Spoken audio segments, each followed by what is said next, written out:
ನಮಸ್ಕಾರ ಎಲ್ಲರಿಗೂ. ಇವತ್ತು ನಾನು ನಿಮ್ಮೆಲ್ಲರ ಮುಂದೆ ಒಂದು ಒಳ್ಳೆ ವಿಡಿಯೋ ತೊಗೊಂಡು ಬಂದಿದ್ದೀನಿ. ಅದು ಏನು ಅಂತ ಹೇಳಿದ್ರೆ ರೇನ್ ಲಿಲೀಸ್ ಗಿಡದ ಬಗ್ಗೆ. ಈಗ ಆಲ್ರೆಡಿ ಕೆಲವೊಂದು ಕಡೆ ಎಲ್ಲ ಮಳೆ ಬಂದಾಗ್ಬಿಟ್ಟಿದೆ. ನಮ್ಮ ಕಡೆಯೂ ಸಹ ಮಳೆ ಬಂದಿದೆ. ಮಳೆ ಬರೋದು ಯಾರಿಗೆ ಗೊತ್ತಾಗುತ್ತೋ ಇಲ್ವೋ ಗೊತ್ತಿಲ್ಲ. ಆದರೆ ರೇನ್ ಲಿಲೀಸಿಗೆ ಮಾತ್ರ ತುಂಬ ಬೇಗನೆ ಗೊತ್ತಾಗ್ಬಿಡುತ್ತೆ. ಒಂದು ಸಲ ಮಳೆ ಬಂದಿದ ತಕ್ಷಣ ಇದರಲ್ಲಿ ಹೂ ಬಂದುಬಿಡುತ್ತೆ. ಆ ರೇನಿ ಸೀಸನಲ್ಲಿ ತುಂಬ ಚೆನ್ನಾಗಿ ಹೂ ಬಿಡೋ ಬೆಸ್ಟ್ ಪ್ಲ್ಯಾಂಟ್ ಅಂತ ಹೇಳಿದ್ರೆ ಅದು ರೇನ್ ಲಿಲೀಸ್ ಅಂತ ಹೇಳಿದ್ರೆ ತಪ್ಪಾಗಲ್ಲ. ಪ್ರತಿಯೊಬ್ಬರ ಗಾರ್ಡನಲ್ಲೂ ಸಹ ಇರಲೇಬೇಕಾಗಿರೋಂಥ ಗಿಡ. ಆದರೆ ನನ್ನಲ್ಲಿ ಇದರಲ್ಲಿ ಒಂದೇ ಒಂದು ಹೂ ಬಂದಿದೆ. ಇದಕ್ಕೆ ರೀಸನ್ ಏನು ಅಂತ ನಾನು ಚೆಕ್ ಮಾಡಿದಾಗ ಗೊತ್ತಾಗಿದ್ದು ಇದೇ ರೀಸನ್ನು. ನೋಡಿ, ನಾವು ನೀರು ಹಾಕಿರ್ತೀವಲ್ವ, ಅದು ಒಂಥರ ಈ ಥರ ಹೆಪ್ಪುಗಟ್ಟಂಗಾಗಿರುತ್ತೆ ಪಾಚಿ.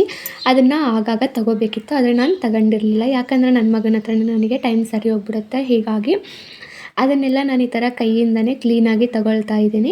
ಈ ಥರ ತಗೊಳ್ಳೋದ್ರಿಂದ ಏನು ಯೂಸ್ ಅಂತ ಹೇಳಿದ್ರೆ, ಮಳೆ ಹನಿ ಬಂದ ತಕ್ಷಣ ಡೈರೆಕ್ಟಾಗಿ ಇದ್ರ ಬುಡಕ್ಕೆ ಬೀಳುತ್ತೆ. ಆದರೆ ಅದು ಪಾಚಿ ಕಟ್ಟಿದರೆ ಡೈರೆಕ್ಟಾಗಿ ಬುಡಕ್ಕೆ ಬೀಳದೇ ಪಾಚಿ ಮೇಲೆ ಬಿದ್ದುಬಿಡುತ್ತಲ್ವ, ಅದರ ಹನಿ ಬಂದುಬಿಟ್ಟು. ಸೊ ಹೂ ಬರೋದು ಕಡಿಮೆ ಆಗಿದೆ ಅಂತ ನನ್ನ ಒಪಿನಿಯನ್ನು. ಅದರಿಂದ ನಾನು ಅದನ್ನೆಲ್ಲ ತಗೊಳ್ತಾ ಇದ್ದೀನಿ. ಆ ಥರ ತಗೊಂಡ್ರೆ ಡೈರೆಕ್ಟಾಗಿ ಬುಡಕ್ಕೆ ಬೀಳುತ್ತಲ್ವ, ಆಗ ತುಂಬ ಫ್ಲವರಿಂಗ್ ಆಗುತ್ತೆ. ಆದಷ್ಟು ಬಲ್ಬ್ನ ನಾವು ಹತ್ತತ್ರ ಎತ್ಕೊಂಡಿದ್ರೆ ತುಂಬ ಚೆನ್ನಾಗಿ ಬುಷಿಯಾಗಿ ಕಾಣಿಸುತ್ತೆ ಹೂ ಬಿಟ್ಟಾಗ. ಅದರಿಂದ ನಾನಿಲ್ಲಿ ಹತ್ತತ್ರನೇ ನೆಟ್ಕೊಂಡಿದ್ದೀನಿ. ನನ್ನ ಹತ್ರ ಇದ್ದಿದ್ದು ಒಂದೇ ಬಲ್ಬು, ಪಿಂಕು ಮತ್ತು ವೈಟು ಒಂದೊಂದಿತ್ತು ಅಷ್ಟೇ. ಅದನ್ನು ನಾನು ನೆಟ್ಕೊಂಡಿದ್ದೆ. ಅದು ಈ ಥರ ಆಗಿದೆ, ಮಲ್ಟಿಪಲ್ ಆಗ್ತಾ ಹೋಗುತ್ತೆ. ಅದು ತುಂಬ ಈಸಿ, ಅಂದರೆ ಈಸಿ ಮೇಂಟೆನೆನ್ಸ್ ಗಿಡ ಅಂತ ಹೇಳಿದ್ರೆ ತಪ್ಪಾಗಲ್ಲ. ಇದು ಸಮ್ಮರಲ್ಲೂ ಸಹ ತುಂಬ ಗ್ರೀನಾಗಿ ಇದ್ದು ಶೋ ಪ್ಲಾಂಟ್ ಥರ ಕಾಣಿಸುತ್ತೆ. ರೇನಿ ಸೀಸನ್ ಬಂದಿದ ತಕ್ಷಣ ಇದರಲ್ಲಿ ಫ್ಲವರ್ಸ್ ಬಂದುಬಿಟ್ಟು ತುಂಬ ಚೆನ್ನಾಗಿ ಕಾಣಿಸುತ್ತೆ. ಇದು ಒಂದು ಸಲ ಹೂ ಬಿಟ್ಟರೆ ಒಂದು 3 ದಿನದವರೆಗೂ ಬಾಡೋದಿಲ್ಲ. ಸಾಯಂಕಾಲ ಆಗಿದ ತಕ್ಷಣ ಮೊಗ್ಗಾಗುತ್ತೆ, ನಂತರ ತಿರುಗಿ ದಿನ ಅದು ಹಾಗೆ ಫ್ಲವರ್ ಆಗುತ್ತೆ. ತುಂಬ ಚೆನ್ನಾಗಿರುತ್ತೆ. ಎಲ್ಲರ ಗಾರ್ಡನಲ್ಲೂ ಸಹ ಇರಲೇಬೇಕಾಗಿರೋ ಅಂಥ ಗಿಡ ಅಂತ ಹೇಳಿದ್ರೆ ತಪ್ಪಾಗೋದಿಲ್ಲ. ಆ ಥರ ಎಲ್ಲ ತಗೊಂಡ್ಬಿಟ್ಟು ನಾನು ಪಾಚಿನೆಲ್ಲ ತೆಗೆದ್ಬಿಟ್ಟು ನೀರು ಹಾಕ್ತಾಯಿದ್ದೀನಿ. ನೋಡಿ ಎಷ್ಟು ಚೆನ್ನಾಗಿ ನೀರು ಎಳ್ಕೊಳ್ತಾ ಇದೆ.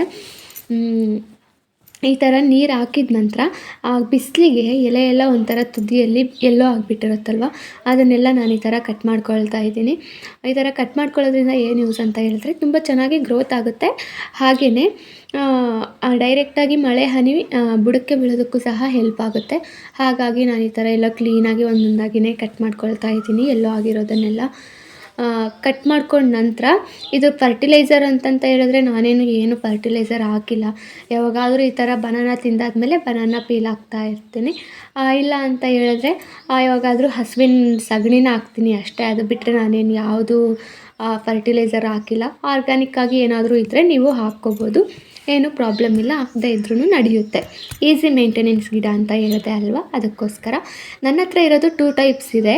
ಒಂದು ಲೈಟ್ ಪಿಂಕ್ ಇದೆ, ಇನ್ನೊಂದು ವೈಟ್ ಇದೆ. ವೈಟ್ ಫ್ಲವರ್ ಬಿಟ್ಟಿದೆ ಅಲ್ವಾ, ಅದೇ ನೋಡಿ. ಏನು ಡಿಫ್ರೆನ್ಸು ಅಂತ ಹೇಳಿದ್ರೆ, ಪಿಂಕ್ ಬಂದಿರೋದು ಎಲೆ ತಿನ್ನಾಗಿ, ಅಂದರೆ ತೆಳ್ಳಗಿದೆ, ಹಾಗೆ ಅಗಲ ಇದೆ. ಆದರೆ ವೈಟ್ ಬಂದುಬಿಟ್ಟು ಸ್ವಲ್ಪ ದಪ್ಪ ಇರುತ್ತೆ ಎಲೆ, ಮತ್ತು ಅಗಲ ಕಡಿಮೆ ಇರುತ್ತೆ. ಇಷ್ಟೇ ಇದರ ಡಿಫ್ರೆನ್ಸು. ವೈಟ್ಗಿಂತ ಪಿಂಕ್ ಸ್ವಲ್ಪ ದೊಡ್ಡ ಫ್ಲವರು, ಆದರೆ ಫ್ಲವರ್ ಬಂದಿಲ್ಲ. ಫ್ಲವರ್ಸ್ ಎಲ್ಲ ಬಂದ ತಕ್ಷಣ ನಾನು ನಿಮ್ಮ ಹತ್ರ ಅಪ್ಡೇಟ್ ಮಾಡ್ತೀನಿ. ಆ್ಯಂಡ್ ಇನ್ನೊಂದು ಮೇನ್ ಥಿಂಗ್ ಏನು ಅಂತ ಹೇಳಿದ್ರೆ, ಇದಕ್ಕೆ ಸನ್ಲೈಟ್ ತುಂಬ ಇಂಪಾರ್ಟೆಂಟು. ಹಾಗಾಗಿ ನಾನು ಡೈರೆಕ್ಟ್ ಸನ್ಲೈಟಲ್ಲೇ ಇಟ್ಟಿದ್ದೀನಿ ಈ ಥರ ಕಾಂಪೌಂಡ್ ಮೇಲೆ. ಇದಾಗಿತ್ತು ಇವತ್ತಿನ ವಿಡಿಯೋ. ನೆಕ್ಸ್ಟ್ ವಿಡಿಯೋಗಾಗಿ ಕಾಯ್ತಾ ಇರಿ. Thank you for watching.